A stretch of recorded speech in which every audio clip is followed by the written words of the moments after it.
Look, I'm gonna level with you. This game is very dark and violent, so if that's not your thing, you might want to steer clear from this series.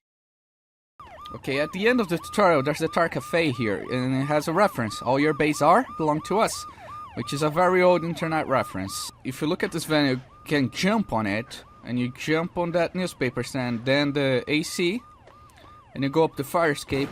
You can find a secret by shooting. Well, you can just walk through the window.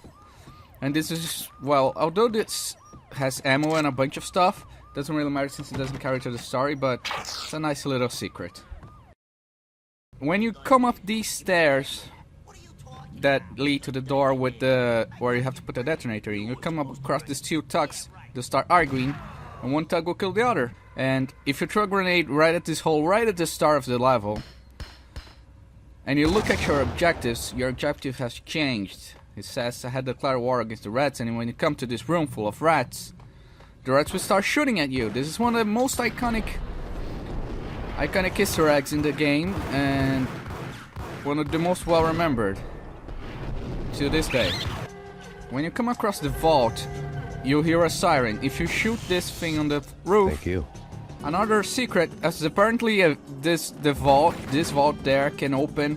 I'm not sure, I couldn't get it to open. I followed various guides and tried everything to make it work, but I couldn't. Maybe it's a PS2 exclusive thing, I'm not sure. Apparently what's supposed to happen is the vault's supposed to open, and there's a Rockstar logo behind it. But I couldn't get it to work. Right after Rico Marty's room, if you continue down the corridor, you come across this wooden door that you can shoot or break. You can do whatever to break it. And you come across this old room with a bunch of blood on the floor. If you walk across the ledge to the right, you come across another door, or in this case window you can break, and you see a guy standing on the floor with the word buff written in blood on the floor. That's a reference to Buffy the Vampire Slayer. When you get to this elevator, you shoot a speaker on the ceiling. Max will say, thank you. Right after the guy in the bathroom, before the TV with the show with the flamingo, if you go to this last window here, you can break it and you can find a bunch of ammo and a Soldiers of Fortune poster, which is really cool. When you get to the basketball court, if you wait a bit, you'll see this car go by. Be careful with the enemies around. If you wait a bit after shooting it, this guy will come out and shoot you. There's also this Beretta on the net. When the shootout with Vinny Gognitti starts, behind you there's a satellite dish. If you jump on this ledge from it, you can get to this fire escape. If you drop down, you actually find a poster of Dopefish, which I actually found out is a Commander King reference. All the way from 1991, it first appeared in Commander King 4, I believe. And it became kind of in joke within the industry. A bunch of games, even the most recent one being he's in The Sims 4. When you come across the stage, you can find a bunch of instruments that you can actually play. You can play the drums if you interact with it. You can play the guitar. And you can use the microphone. Karaoke never was my scene. When you come across this crane, you can, before you actually use it, you can jump on the arm of the crane. And if you jump on top of those containers there, you actually find a bunch of ammo in one of the open container, and that's all that there is inside, just a bunch of ammo. After you manage to lower the bridge, you come across a room and you can find that little keypad by that strange little indentation on the wall, and you find a bunch of ammo inside and some painkillers. When you come across the piano, you can interact with it and you play the Max Payne theme. If you shoot the lid like so and try to play it again, it doesn't work, it makes a bunch of muffled noises.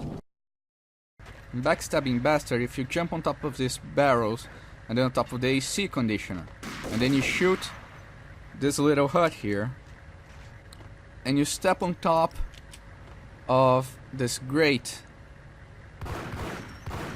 you'll come across this little Easter egg of the audio engineers of the game, the audio guys that work on the audio of the game. They left a little message to Remedy, which is kinda cool. After you come across the Azure building plans, you get to this room with a sofa on the other side, and if you shoot this picture here and press the button behind it, you can get to Alfred Woden's secret lair, which is actually full of bondage stuff. If you use the television, there's a TV show which is a reference to Star Trek. Right as I start, after you come out of the filing cabinet room, behind the door there's a fuse box, shoot it. And this door will open. And inside you find a bunch of ammo and some painkillers. If you beat the game 2 times, once on Fugitive and on Hard-Boiled, I think is the difficulty, you get to play on Dead on Arrival. On Dead on Arrival you have limited saves, but if you beat that mode, after you beat Nicole Horn, right at the end you get to this little secret finale, which is a room that gives you a bunch of ammo, especially jackhammer ammo, and you get to a fight with a bunch of killer suits, and you're always on slow-mo. It's a very hard challenge, even though you're always on slow-mo, and if you watch my video, you saw that I have a bunch of trouble doing this. And your reward is a secret dev room with a bunch of pictures from the dev team and Finland. That's the last secret. I'll see you guys on the next LP, whenever that happens. On the flip side, bye-bye.